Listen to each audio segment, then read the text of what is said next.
Alright guys, I've gone ahead and cut the pockets out to match these. I even kind of marked it in the back. This is the side with the unicorn on it, so that goes there. And then this is the side with the KKK or KKE on it. So then that would go there. So I'm going to go through and I'm going to mark this now. I've got my dividers set up for where I want the holes for stitching. And I've even matched up as much to his.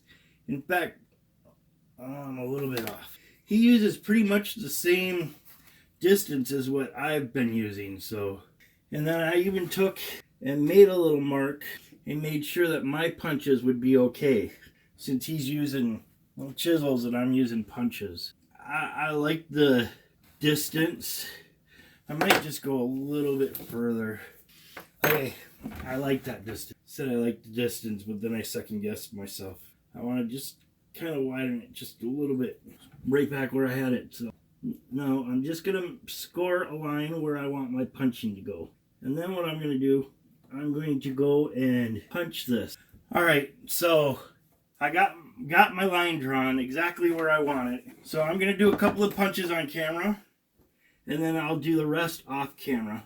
And what I'm trying to do is I'm trying to match this up with the hole, with that line, as much as possible. And then I want to keep it straight up and down as much as possible. So when I punch through, it's a straight hole. And then I can use this to do the pattern for everything else. I've gotten kind of in trouble for doing that, but it seems to work also pretty good. So I'm going to give it a shot.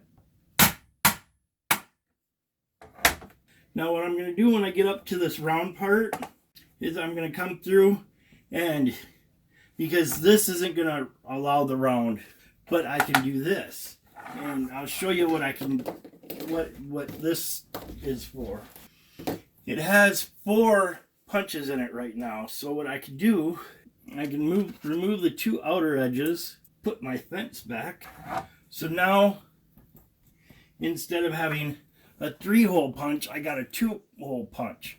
And what that means is I can go right into the original hole that is there, so I got my spacing down, and make a second punch. And then once I got that turn, I can do another part of that turn. Alright, now that I got that turned down, and I'm going back into the straightaway basically, I haven't waxed my punch, so now I can come back through with these. Since I already know I'm having problems because it's not been waxed, I'm going to wax this, but I'm going to finish this up. The little parts of the leather are coming out of the holes there. I'm going to finish that up off camera so you don't have to deal with a whole bunch of banging, and then we'll see where I go from there. Alright, okay guys. This has been a lot of work for today. Wow. So I got all the holes punched. And what I did, instead of punching through here again to make the second holes, I just lined up. I got it marked. This is the unicorn side. I just lined it up.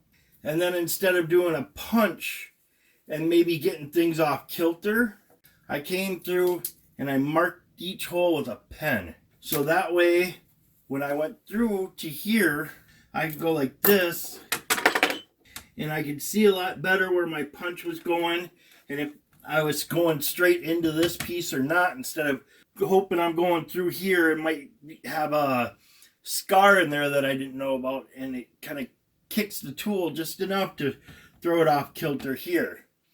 So that's how I did it, and it actually lines up really, really nice. The holes, I can't complain about how they lined up. Well, about how they're lining up. It came out great. Better than any other project I've ever done for doing lacing holes. And then for this, I'm kind of nervous because I'm hoping that is big enough for a pen. I use G2s. I kind of like the bigger, thicker pen like that. So I already know that my G2 is not going to fit in there, but it comes really close. But if I use something about the same size as a pen, there's tons of room in there.